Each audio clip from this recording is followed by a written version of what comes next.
A siren blared through the command deck of the Vanguard Prime, a hulking Galactic Council battleship stationed along the outer rim.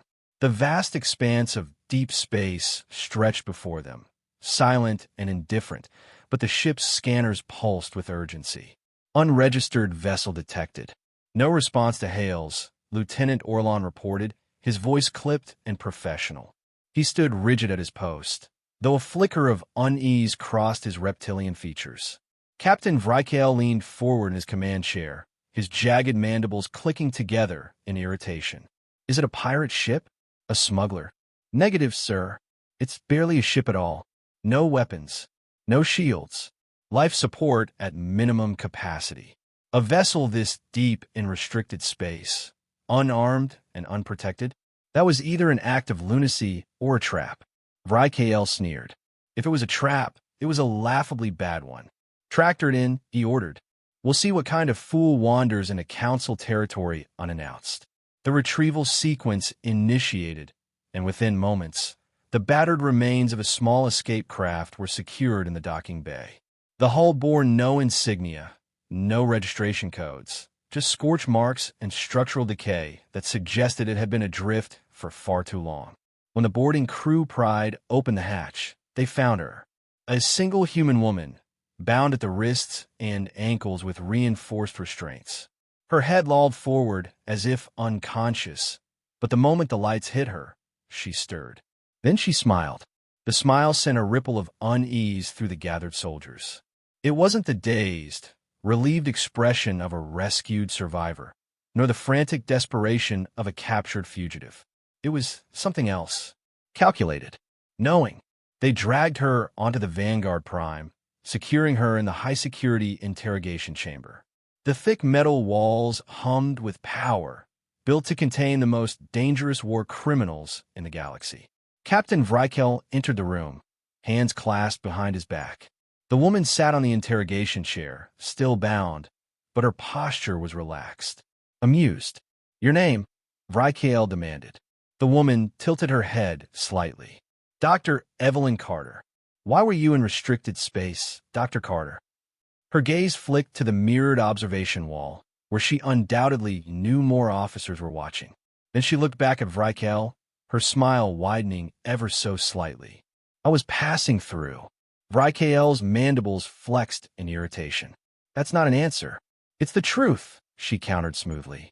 A muscle in his jaw twitched. He had interrogated countless prisoners, rebels, spies, assassins. He knew the look of a person trying to spin a lie, the flickers of hesitation in their speech, the way their pulse jumped under scrutiny. Evelyn Carter displayed none of those tells, because she wasn't lying. Or, worse, she was lying so well that she believed it herself. Scan her, he barked at the medical officer. The scanner hummed to life, sweeping over her restrained form. The results flashed across the holographic screen, and the officer frowned. Sir, I'm detecting abnormalities in her neural activity. Her stress levels are non-existent. Vrykale turned his gaze back to Evelyn. Why aren't you afraid? Should I be? She asked, genuinely curious. You are aboard a Galactic Council warship, captured in a restricted zone. You are alone, human, and entirely at our mercy.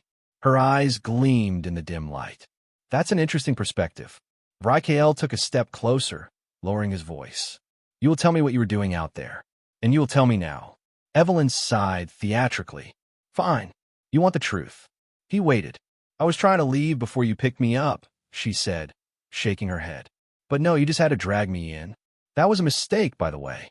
Vrykale's patience thinned to a razor's edge. You speak as if you had a choice in the matter. She laughed softly. I did have a choice. And so did you. But here we are. The room's temperature felt colder, though nothing had changed. Vrykale narrowed his eyes, studying her more carefully. She wasn't physically intimidating. Humans rarely were. No cybernetic implants. No visible weapons. Just a woman in torn, soot-streaked clothes and a smile that held far too much certainty. He nodded to the medical officer. Inject her with a neural stimulant. We'll see how confident she is when her mind is laid bare. The officer hesitated for a fraction of a second before obeying. A metallic syringe slid from the wall's containment unit, its tip pressing against Evelyn's neck. The clear fluid inside gleamed under the lights. The moment the serum entered her bloodstream, the ship shuddered. The lights flickered. Consoles across the bridge crackled with static. A low, keening hum vibrated through the walls, setting every officer's teeth on edge. Vrykl stiffened. "Report, sir," came a frantic voice through his earpiece. "We're experiencing power fluctuations across the ship. Unexplained system failures." "Contain them," he snapped. "Now." Evelyn exhaled slowly, her eyes fluttering shut as if savoring something just out of reach. "Oh, finally," she murmured. Vrykl's mandibles clicked in warning. "What did you do?" Evelyn opened her eyes, and for the first time, the humor in them faded. "It wasn't me." The lights dimmed again. The metal walls let out a sound, a groan, low and deep, as if the ship itself was breathing. A technician's voice crackled through the intercom. "Captain, we have a problem." "What kind of problem?" The voice hesitated. Then, "Sir, we just ran an identification scan on the prisoner. Her records are sealed, even at Council High Command. No name, no origin, just a classification." A pause. "She's labeled as a Class Omega containment risk." Vrykl had never heard that designation before, but the way his officers turned to him, eyes wide with unspoken horror, told him enough. The ship groaned again. Evelyn smiled. But this time, it wasn't amusement. It was pity. "You really should have let me go," she said softly. Something moved in the reflection of the mirrored observation wall. Something that wasn't in the room. And then the lights went out completely. The emergency lights flickered on, bathing the interrogation chamber in a sickly red glow. Shadows stretched unnaturally against the walls, distorting Evelyn's form as she remained seated, bound but eerily composed. Captain Vrykl turned sharply to the intercom. "Status report now." A burst of static. Then, a voice filled with barely contained panic. "Sir, we've lost primary power. Emergency systems are fluctuating. The AI is unresponsive." And the voice cut out, replaced by something worse. A sound like wet, labored breathing echoed over the intercom. It wasn't the crew. It wasn't anything that should have been on this ship. Vrykl felt a prickle of unease crawl up his spine. He turned back to Evelyn, who regarded him with patient curiosity, as if she were the one conducting the interrogation. "What did you bring aboard my ship?" His voice was low, measured, but it carried the weight of command. Evelyn tilted her head slightly. "You keep asking the wrong questions, Captain." The door hissed open before he could respond. Lieutenant Orlon entered, his pale green skin tinged with sweat. "Sir, we have a problem." Vrykl turned to face him. "Be specific, Lieutenant." Orlon swallowed. "We ran another scan on the prisoner. A full biological analysis." His throat bobbed as if he were struggling to force the words out. "Sir, she's not entirely human." Silence hung heavy in the room. Vrykl's gaze snapped back to Evelyn, who merely sighed, as if this revelation was neither surprising nor particularly interesting to her. "Explain," Vrykl demanded. Orlon hesitated, but then he gestured to the holoscreen on his wrist. It projected a twisting double helix, human in appearance, but wrong. Some of the markers pulsed in unfamiliar colors, shifting and distorting as if refusing to be properly classified. "Her DNA has anomalies we can't identify," Orlon said. "Sequences that predate recorded history. Some aren't even organic." Vrykl narrowed his eyes. "Then what is she?" Evelyn gave him an almost sympathetic look. A cautionary tale. The lights flickered again, this time accompanied by a deep groaning sound, like the hull itself was protesting. Orlon stiffened. "Sir, there's more. We found an anomaly inside her." The words settled over the room like a shroud. Vrykl stepped forward, his tone cold. "Clarify." Orlon hesitated before pulling up another scan. This one showed a secondary mass inside Evelyn's chest cavity, but it wasn't an organ. It wasn't anything recognizable. It pulsed faintly, as if aware it was being observed. "It's not biological," Orlon said. "It's not technological either. It's something else. And it's active." Rykael felt his pulse quicken. He turned to Evelyn, who simply raised an eyebrow. "Careful, Captain," she murmured. "You're starting to see the edges of the map." A new sound filled the air. It came from the walls, the floor, the ceiling. A soft, rhythmic tapping, as though something vast and unseen was pressing against the ship from the outside. Orlon inhaled sharply. "Sir, that's coming from inside the hull." Rykael had heard enough. He turned toward the intercom, intent on locking the ship down. He never got the chance. The ship lurched, as if struck by an unseen force. The gravity fluctuated, sending unsecured objects clattering against the walls. A scream crackled through the intercom, cut short by something wet, something final. Orlon grabbed onto the nearest railing, his voice strained. "Captain, this isn't a malfunction. The ship's changing." Evelyn let out a slow breath, her expression unreadable. Took longer than usual this time. Rykael's patience snapped. He crossed the room in 2 strides, grabbed her by the collar of her tattered jumpsuit, and yanked her forward. "Tell me exactly what is happening." Evelyn studied him with mild interest, as if evaluating his worth before deciding whether to answer. "Finally," she sighed. "You've been treating me like the threat," she said. "But I was never the problem, Captain. I was the containment unit."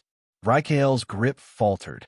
"You dragged me aboard, scanned me, injected me with that stimulant." Her lips quirked. "And in doing so, you woke it up." Before he could demand clarification, the ship shifted again, the metal under their feet rippling like disturbed water. A fresh scream echoed from the hallway outside the chamber, raw and filled with terror. Then silence. Orlon's breathing turned shallow. "Captain, we need to abandon ship." "No," Rykael snapped. He turned back to Evelyn. "Fix this. Asterisk." She shook her head. "I can't." Another noise filled the room. A whispering chorus, dozens of voices overlapping. Some were recognizably human, others were not. Rykael's mandibles tightened. "What is that?" Evelyn exhaled through her nose. "You're hearing them now." "Them." Orlon's voice was barely above a whisper. She tilted her head toward the mirrored observation wall. "They were here before you. Before me. And now that you've woken them up." A hand slammed against the glass from the inside. It was pale. It belonged to no one in the room. Orlon let out a strangled noise, stumbling back as the hand left behind a smearing imprint of something not blood but close. The whispering intensified, taking on the rhythm of a chant. "Sir," Orlon gasped, "we have to." He never finished. The observation glass caved inward. Not shattered, not cracked, collapsed, as if space itself had folded. A darkness seeped through, thick and writhing, and where it touched the floor, the metal corroded in an instant. Something stepped through. Rykael didn't have the words for what he was seeing. The shape was humanoid, but wrong in ways his mind refused to quantify. A shadow with too many joints, a face that shifted between features it had no right possessing. It turned toward Evelyn, and then it bowed. Evelyn sighed, tilting her head slightly. "You always make such an entrance." The thing straightened, its form glitching in and out of coherence. Its voice layered over itself in endless variations. "You have been found," it said. Rykael reached for his weapon, but Evelyn's eyes snapped to him. "Don't," she warned, and for the first time, there was no amusement in her tone. Only certainty. The whispering rose to a fever pitch. The ship groaned again, but this time it was not from strain. It was from relief. Rykael could barely hear his own voice over the rising cacophony. "What do you want?" The entity's head tilted, eyes like collapsing stars. "We want what was taken from us." Evelyn inhaled deeply, as if breathing in something only she could sense. Then she exhaled, shoulders rolling back in an almost familiar way. When she spoke, her voice was layered, echoed by the thing in front of her. "Well then," she said, "come and take it."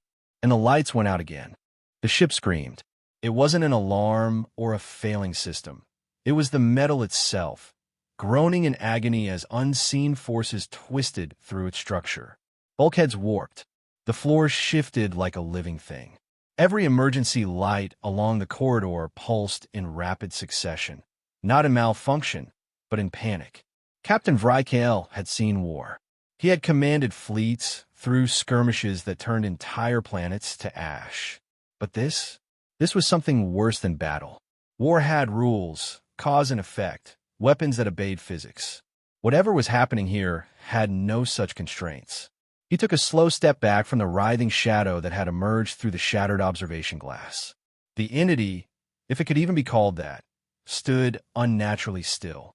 Its form pulsed in and out of visibility, as if reality itself struggled to contain it. Evelyn Carter remained seated, still bound, still watching. But something had shifted in her presence. Her posture, once humanly relaxed, now carried an eerie stillness, as if she no longer needed to breathe.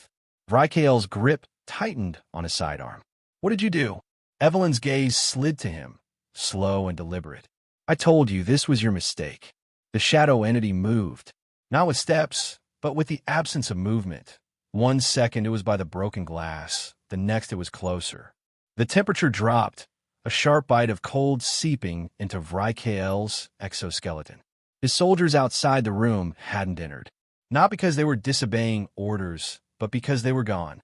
The corridors beyond the chamber were empty, silent in a way that felt less like absence and more like a deliberate erasure. Lieutenant Orlon let out a shaking breath. "Captain," he whispered, "I think we're already dead." Vrykale didn't acknowledge the words. He couldn't. Not yet. The entity turned its shifting gaze toward Evelyn. "You are compromised." Evelyn exhaled softly. A matter of perspective. A sound rippled through the air, something between a sigh and the crack of bone. The walls shuddered as the whispering voices returned, growing in volume, overlapping, clashing. They weren't words. They were fragments of something unfinished, something waiting to be completed. Orlon took a step back, his hands trembling. "We need to—" The walls convulsed. A gaping wound tore open in the metal, exposing the corridor beyond. But it wasn't the hallway they had walked through earlier. The architecture was wrong. Elongated, stretched, curving at impossible angles. The emergency lights within flickered with an unnatural frequency, their glow warping between colors no species had ever categorized. A figure stood at the far end of the corridor, or rather, what used to be one of their crew. The man's uniform was still recognizable, but his body had been altered, twisted into something grotesque. His limbs were elongated, his fingers merging into tapered points. His eyes were hollow voids, and when he opened his mouth, it wasn't to speak. It was to echo. The voices from the walls poured from him. His throat stretched wide as an endless stream of sound poured out. Vrykale fired. The plasma bolt hit center mass. There was no scream, no recoil, just a sudden pause in the noise before the figure folded inward on itself like a collapsing star. The moment it disappeared, the whispering grew louder. Evelyn clicked her tongue. "Now you've made them mad." Vrykale turned sharply to her. Asterisk shut up, starred. Evelyn shrugged. "Just saying, diplomacy might have been a better approach." Orlon clenched his jaw, his hands clenched into fists. "You think this can be reasoned with?" Evelyn tilted her head, considering. "Not reason with. Bargain with." The entity beside her shifted slightly, its attention locking onto Vrykale. "You seek control, but you are in a place where control does not exist." Vrykale bared his teeth. "I command this ship." "You did," the entity corrected. And in that moment, Vrykale understood. The Vanguard Prime no longer belonged to him. It no longer belonged to the Galactic Council. It had become something else entirely. The ship pulsed beneath them, and the whispering changed. The fractured voices aligned, harmonizing into a single, clear phrase. Asterisk, the vessel is ready. Asterisk, Evelyn's smile returned, but this time there was something deeper behind it. Satisfaction. "Well," she murmured, "that's my cue."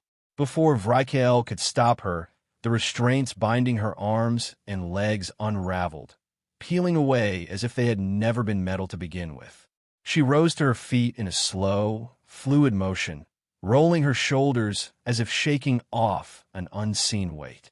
Orlon took a step forward, hand reaching for his sidearm. "Captain!" Evelyn turned to face them fully. And in that moment, Vrikael realized she was no longer human at all. Her eyes, once sharp and knowing, now carried an impossible depth, shifting like twin event horizons. Her presence stretched beyond her physical form, a gravity that pressed against the air itself. The whispering voices bent toward her, reverent. Vrikael lifted his weapon. "What are you?" Evelyn gave him a slow, almost fond smile. "A prisoner," she said, "until you let me out." The whispering surged into a deafening roar. The walls of the ship peeled back. The metal did not shatter. It relented, folding open to expose the endless void beyond. And yet, the void was not empty. Something waited. Something vast. Something that had been searching for its lost piece for far too long. Evelyn turned to the entity beside her. "It's time." The being inclined its head. "You remember, then?" "Of course," she said, stepping forward. "I never forgot."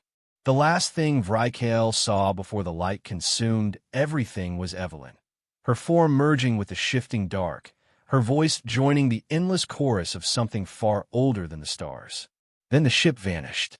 Vrikael awoke to silence. Not the ordinary stillness of deep space, nor the measured hum of a ship's systems at rest. This was a true silence, one that stretched beyond sound itself. A vacuum so absolute it pressed against his skull like unseen hands, suffocating thought before it could form. His body felt wrong. The familiar weight of his exoskeleton was still there, but something within him had shifted, as though reality itself had struggled to reassemble him.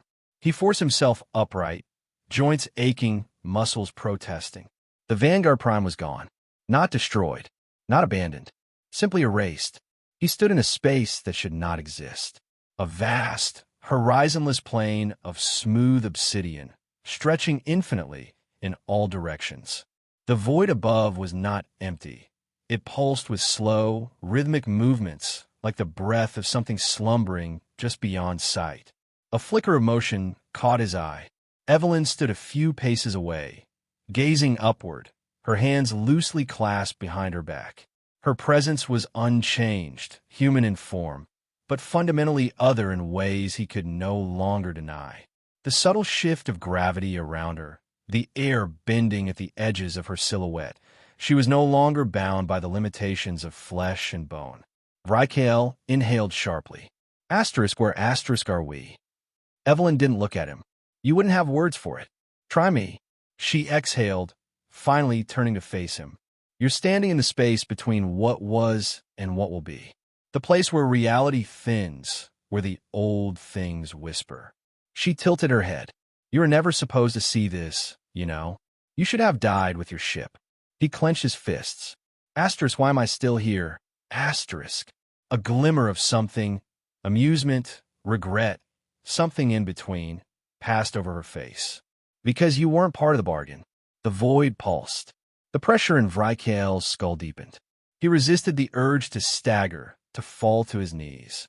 The sheer weight of this place gnawed at the edges of his mind, unraveling what little sense of control he had left. Evelyn's voice was softer now. "They let you stay because I asked them to." Vrikael's mandibles tightened. "Asterisk them start." She nodded toward the shifting void above. "You call them prisoners. You thought I was one of them." Her lips curve into something too knowing to be a smile. "But you never understood the truth. They weren't trapped in here with me." A slow, shuddering exhale. "I was keeping them in." Vrikael stared at her, his mind rebelling against the implications. The containment unit, the anomalous readings in her DNA, the ship warping around her. Every piece of the puzzle snapped into place, but the image it formed was too vast, too incomprehensible. Evelyn had never been captured. She had been guarding something. And when they took her, when they brought her aboard, they had undone the lock without even knowing it. His voice was raw when he finally spoke. "Asterisk, what have you done?" Asterisk. Evelyn's expression didn't change. "Balance, Captain." That's all it ever was. The void trembled. A new presence emerged. Not from the darkness, but of it. a shape without edges, shifting between definitions of existence. It spoke, not in words, but in the weight of its presence alone. It is finished. Evelyn inclined her head. As it was always meant to be. Vrikael took a step forward, his body protesting against the very act of movement in this place. And what happens now? Evelyn regarded him for a long moment. You get to leave. A sharp bark of laughter escaped him, humorless and disbelieving. Asterisk leave. Asterisk? To where? There is nothing left. She shook her head. Not for me. But you still have a place out there. The void above rippled, its breath slowing. The weight pressing down on Vrikael's mind lessened just slightly. Evelyn stepped closer. I'm offering you a way out, Captain. A second chance. He narrowed his eyes. And why would you do that? For the first time, she hesitated. Because you weren't cruel. The words hung between them, heavier than the void itself. You took me, interrogated me, treated me like a prisoner, she continued. But you weren't cruel. You didn't deserve to be erased with the rest of them. Vrikael stared at her, his thoughts a storm of contradictions. He had seen his enemies burn. He had executed prisoners without hesitation. He was not a good man. And yet, in her unreadable gaze, there was something that told him she believed what she was saying. A crack split through the obsidian ground beneath them. Light poured through, blinding in its intensity. Evelyn took a step back. You should go now. Vrikael's fists clenched. And you? She turned her gaze back to the void. I have unfinished work. The presence in the air around them deepened. The voices, no longer whispers, but a chorus, rose in reverence. The thing they had set free was not done with her. Vrikael exhaled sharply. Tell me one thing. Evelyn glanced back at him. He met her gaze, the weight of the unknown pressing against his soul. Asterisk, what are you really? Asterisk. She considered the question. Then, with the faintest flicker of a smile, she answered. Something even they fear. The light beneath him surged, and Vrikael fell. The last thing he saw was Evelyn turning away, stepping into the waiting embrace of something vast, something ancient. Then the void swallowed her whole. When he awoke, he was lying on cold steel. Alarms blared. The scent of sterilized air filled his lungs. His vision blurred before sharpening. Familiar walls, familiar technology.